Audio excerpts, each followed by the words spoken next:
भाग 4। आयुः कर्म च वित्तं च विद्या निधनमेव च पंचैतानि हि सृज्यन्ते गर्भस्थस्यैव देहिनः। कर्म करने पर बल देते हुए चाणक्य कहते हैं कि जीव की आयु, कर्म, धन, विद्या और मृत्यु, इन 5 बातों का निर्धारण उसी समय हो जाता है जब वह माता के गर्भ में होता है। ये 5 बातें ईश्वर के अधीन हैं, इसमें कोई भी परिवर्तन नहीं कर सकता। लेकिन फिर भी मनुष्य को पुरुषार्थ करते रहना चाहिए। साधुभ्यस्यते निवर्तन्ते पुत्रा मित्राणि बांधवः ये च तैः सह गंतारस्त धर्मात् सुकृतम कुलम। चाणक्य कहते हैं कि जब कोई मनुष्य सामाजिक बाना उतारकर अर्थात मोह माया से विरक्त होकर साधु बन जाता है, तब उसके बंधु बांधव उसे दूर तक छोड़कर घर लौट आते हैं और पुनः मोह माया में डूब जाते हैं।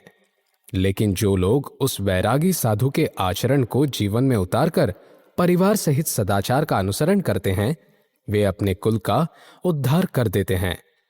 दर्शन ध्यान संस्पर्शेर मत्सी कूर्मी च पक्षिणी शिशुम पालयते नित्यम तथा सज्जन संगति ही।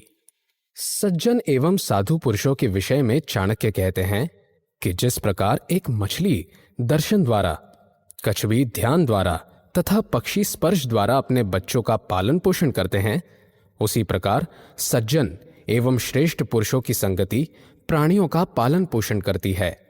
उनकी संगति से ईश्वर प्राप्ति का मार्ग प्रशस्त हो जाता है। इसलिए मनुष्य को साधु पुरुष की संगति का प्रयास करना चाहिए। यावत् स्वस्थो हयम् देहो यावन् मृत्युश्च दूरतः तावदात्महितं कुर्यात् प्राणान्ते किम करिष्यति। धार्मिक पुण्य कर्मों का वर्णन करते हुए चाणक्य ने कहा है कि धर्म कर्म, दान तीर्थ, पूजा अर्चना एवं व्रत सत्संग आदि पुण्य कर्म मोक्ष का मार्ग प्रशस्त करते हैं। इसलिए आत्मकल्याण हेतु मनुष्य को जीवित अवस्था में ही स्वस्थ एवं निरोग रहते हुए इन सभी कर्मों का यथाविधि पालन करना चाहिए, अन्यथा मृत्यु के उपरांत कुछ शेष नहीं रहेगा। कामधेनु गुणा विद्या यह काले फलदायिनी प्रवासे मातृसदृशी विद्या गुप्तम धनम स्मृतम। महर्षि वशिष्ठ के पास कामधेनु नामक एक गाय थी जो उनकी सभी इच्छाओं को तत्काल पूर्ण कर देती थी। उसी प्रकार चाणक्य ने विद्या की तुलना कामधेनु गाय के साथ की है। वे कहते हैं कि जिस प्रकार कामधेनु से युक्त व्यक्ति भूखा नहीं मर सकता, उसी प्रकार विद्यार्जन के उपरांत मनुष्य किसी भी संकट को झेलने के योग्य हो जाता है। परदेश में विद्या ही मां के समान है जो कदम कदम पर मनुष्य की रक्षा करती है। विद्या ही गुप्त धन है जिसे कोई चुरा नहीं सकता, अपितु इसे जितना अधिक खर्च किया जाएगा उतना ही यह बढ़ती जाएगी। वरमेको गुणी पुत्रो निर्गुणैश्च क्षतैरपि एकश्च चंद्रस्तमो हन्ति न च ताराः सहस्प्रशः। उत्तम गुणों से युक्त एक ही पुत्र सैकड़ों निर्गुणी पुत्रों से श्रेष्ठ होता है। जिस प्रकार एक चंद्रमा सारे अंधकार को नष्ट कर देता है, लाखों तारे मिलकर भी ऐसा नहीं कर पाते हैं। मूर्खश्चिरायुर्जातु अपि तस्मात् जातु मृतो वरः मृतः स चालपदुःखाय यावत् जीवम जड़ो दहेत। मूर्ख व्यक्ति के संदर्भ में चाणक्य विचार व्यक्त करते हुए कहते हैं कि मूर्ख एवं विद्या रहित मनुष्य जीवन भर माता पिता के लिए कष्ट और पीड़ा का कारण बनता है। इसलिए उचित यही है कि ऐसा पुत्र दीर्घायु होने के स्थान पर जन्म लेते ही मर जाए। यद्यपि इससे उसके माता पिता को अल्पकालीन कष्ट होगा, लेकिन वे भविष्य के दीर्घकालीन कष्ट से मुक्त हो जाएंगे। इतिहास में भी ऐसी अनेक मूर्ख संतानों का उल्लेख है जिनके कारण विशालतम साम्राज्य भी छिन्न भिन्न हो गए। कुग्राम वासः कुलहीन सेवा कुभोजनम क्रोधमुखी च भार्या पुत्रश्च मूर्खो विधवा च कन्या विनाग्निना षट प्रदहंती कायम। बुरे एवं बदनाम गांव में निवास करना, कुलहीनों की सेवा करना, क्रोधी पत्नी, मूर्ख पुत्र तथा विधवा कन्या इन 6 कारणों को चाणक्य ने शरीर को दुख रूप अग्नि से तप्त करने वाला माना है। इसलिए वे कहते हैं कि सज्जन पुरुष को कभी इनका यथासंभव उपाय कर लेना चाहिए। किम तया क्रियते धेन्वा यान दोग्धनि न च गुर्विणी को अर्थः पुत्रेण जातेन यो न विद्वान न भक्तिमान। जो बांझ गाय दूध नहीं देती उसे घर में रखने का कोई लाभ नहीं है। इसी प्रकार जो पुत्र विद्या रहित और माता पिता का आज्ञाकारी न हो, ऐसे पुत्र को त्याग कर देना ही उचित है, अन्यथा परिवार को अनेक कष्ट भोगने पड़ते हैं। संसार ताप दग्धानाम त्रयो विश्रांति हेतवः अपत्यम च कलत्रम च सताम संगतिरेव च। संसार में सभी प्राणी किसी न किसी दुख से पीड़ित हैं। ऐसे मनुष्य को केवल गुणी संतान, पतिव्रता पत्नी तथा सज्जन पुरुषों की संगति से ही सुख और शांति का अनुभव होता है। इसलिए चाणक्य ने मनुष्यों को विद्वान और सज्जन पुरुषों की संगति का परामर्श दिया है। उनके अनुसार इसी में मानव सुख निहित है। सकृज्जल्पन्ति राजानः सकृज्जल्पन्ति पंडितः सकृत कन्याः प्रदीयन्ते त्रिण्येतानि सकृत सकृत। चाणक्य ने राजा की आज्ञा को आदेश के समान कहा है, जिसे बार बार दोहराया नहीं जाता।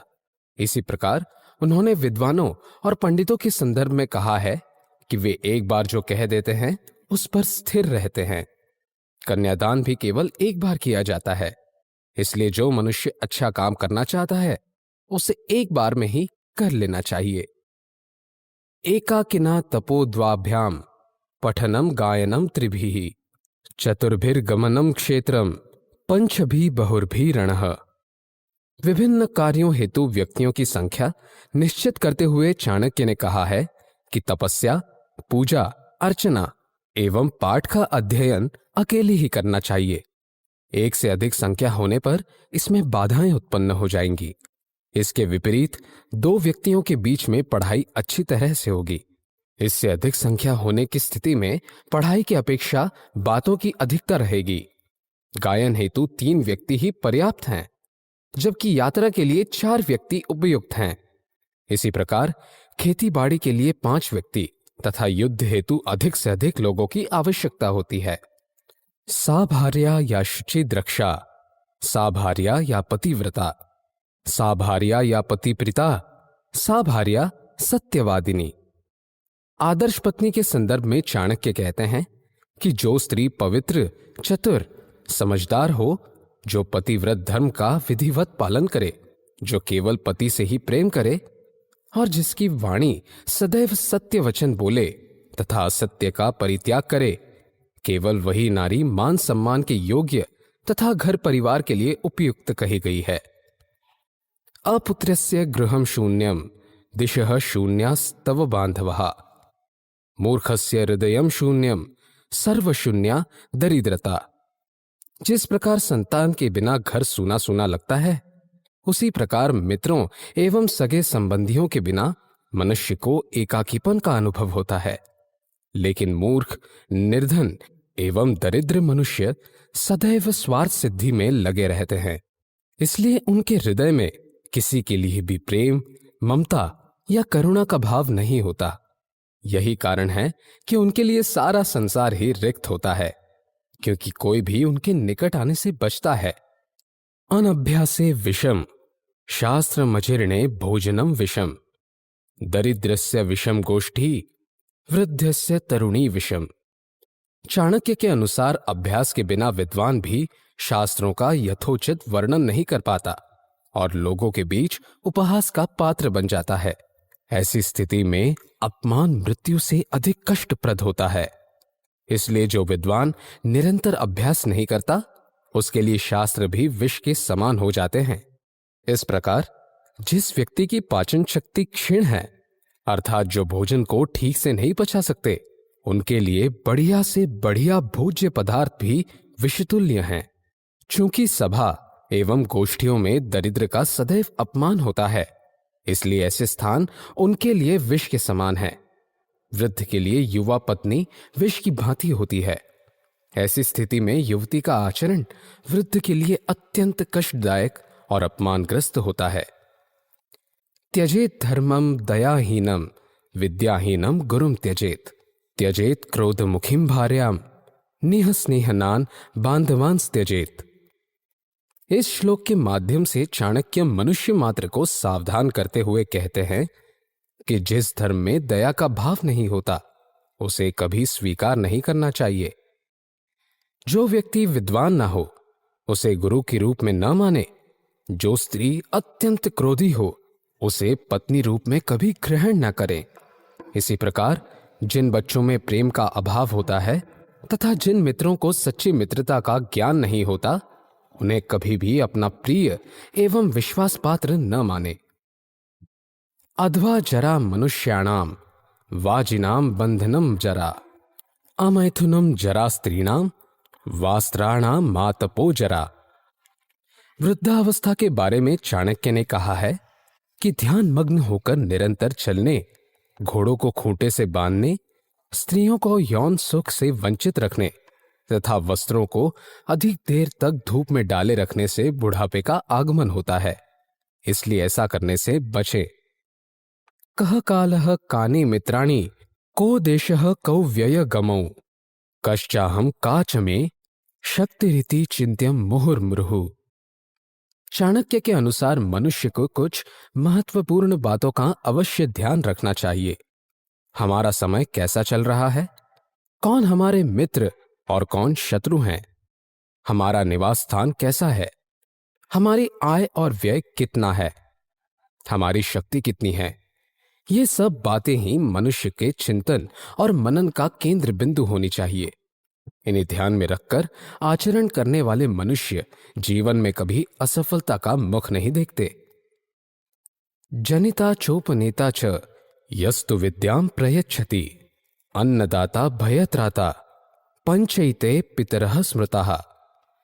जन्म देने वाली मां, यज्ञोपवीत संस्कार करने वाला ब्राह्मण, विद्या प्रदान करने वाला गुरु, अन्न प्रदान करने वाला मनुष्य तथा भय का नाश करने वाला, चाणक्य ने ही ने पितृतुल्य माना है।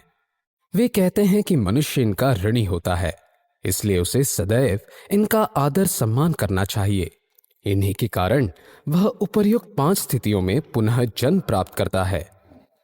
राजपत्नी गुरोः पत्नी मित्र पत्नी तथैव च पत्नी माता स्वमाता च पंचैता मातरः स्मृतः।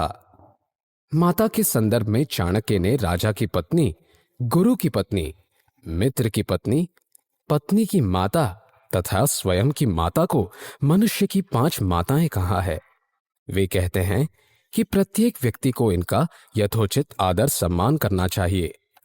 इनके प्रति कुदृष्टि का भाव रखकर ही वह घोर नरक का भागी बनता है।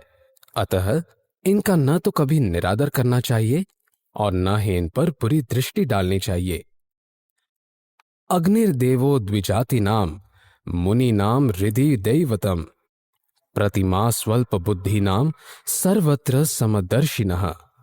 ब्राह्मण, क्षत्रिय और वैश्य का जन्म 2 बार होता है, एक बार माता के गर्भ से और दूसरी बार गुरु द्वारा ज्ञान दिए जाने पर। इसलिए उन्हें द्विजाति कहा जाता है। इनका आराध्य देव अग्नि है। इसके विपरीत मुनियों के देवता उनके हृदय में निवास करते हैं। अल्प बुद्धि वाले मनुष्य के लिए प्रतिमाओं में देवता वास करते हैं, लेकिन जो मनुष्य संपूर्ण जगत को एक समान भाव से देखते हैं उनके देवता जगत में कण कण में विद्यमान होते हैं।